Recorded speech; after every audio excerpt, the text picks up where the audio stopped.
Айрым массалык маалымат каражаттарына Бишкек шаарынын аба ырайы жөнүндө маалыматтар жана тартылган видео тарады. Ал ортодо мурдагы юстиция министри Уран Ахмедов өзүнүн Facebook баракчасына бул көйгөй тууралуу жазып чыгып катуу талкууга түштү. Бустардын баарын газга өткөрүш керек. Жылуулуктун баары газга өтүш керек. Жекеменчик үйлөрдү газ менен жылгандай кылыш керек. Программа ойлоп табыш керек. Тез арада. Бул өпкө оорусуна чалдыктырат. Билинбей оорулуу адамдар көбөйө берет. Мамлекеттин биринчи стратегиясы ден соолугу чың жарандар болуп эсептелет. Изледим да өзүмдө дагы кызыктуу болду да. Мына ушундай деңгээли кандай деп, допустимый нормасы кандай деп, мындай международный практикада кандай кылат деп, ошондон карасам, казактардын сайты бар экен. Ошол жакта бир биздин дагы бишкектердин независимый организациянын жанагы изилдөөсүн кылат экен да, тестирование воздуха деп. Ошолордун дагы карасам, өзүм таң калдым чын айтсам. Анткени 791 дегенби ошол күнү. Анан допустимый нормасы 25 экен. Ошондо канча бир нече жолу чоң экен. Анан дагы ой пайда болду мындай бизге жанагы ден соолукка зыяндыгы кандай деп. Өзүм Пекинде дагы болгом, көргөм, чын айтсам алар дагы мындай смог абдан чоң. Анан бирок бизде салыштырмалуу Бишкекте мындан дагы эсимде болгондой, биякта бизде Бишкекте көбүрөөк. Буга чейин абанын булганышы боюнча жогорку кеңеште бир нече рет көтөрүлүп келгени менен азырынча эч кандай майнап чыкпай келет. Эл өкүлү Абдубахат Нурбаевдин айтымында абанын булганышына бир нече себептер бар. Алардын бири шаардагы автоунаалардын көптүгү. Экинчиси ошо машиналар техосмотр өткөзгөндө атайын ошо бензин тазалап турган катализатор деген коюлуш керек экен. Анан бизде көп машина алгандан алып салат экен.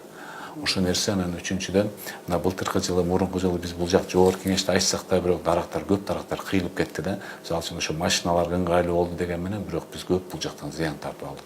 Анан ошол биздин ТЭЦтин баягы чыккан түтүнү, ал жерде ТЭЦте бирөөсү баягы реконструкция болгондон тазараак чыгат экен, эскисинен дагы ушундай кара түтүн чыгып атат.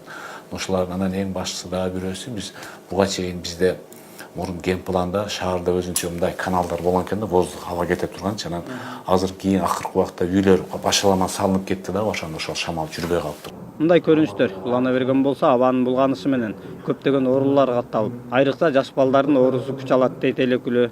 Ал эми бул көйгөйдү чечүү үчүн мыйзамдар иштелип жатканын белгилеп, ал мыйзамдар ишке ашып калса тыкыр көзөмөлгө алып, баш ийбегендерди күч менен болсо да ишке ашырыш керек экенин белгилейт. Шаарда жүргөн баягы маршрутка деп коебуз, кичи автобус, ошолордун баарын газга өткөрүш керек, күч менен өткөрүш керек.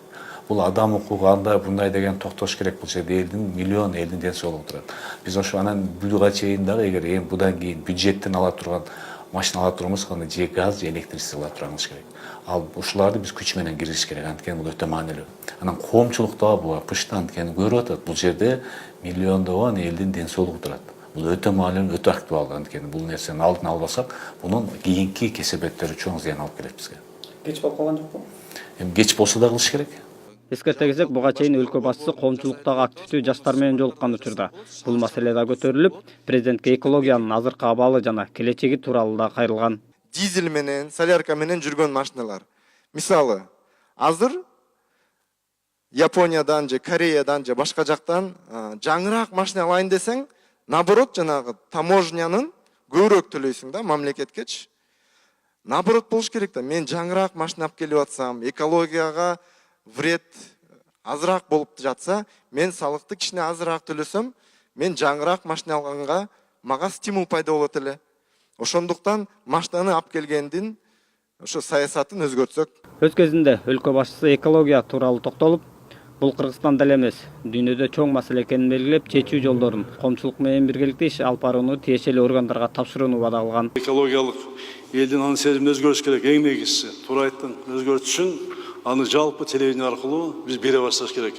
Ошол мисалы кээ бири билбейт, жалбыракты өрттөсөм экология зыян келтирип атканын. Билбейт кээ бири. Ошону түшүндүрүш керек. Билбейт да, кээ бири дарак кыйып атканда ал өзүнүн жанын багайын дейт, кичине кыштан чыгайын дейт.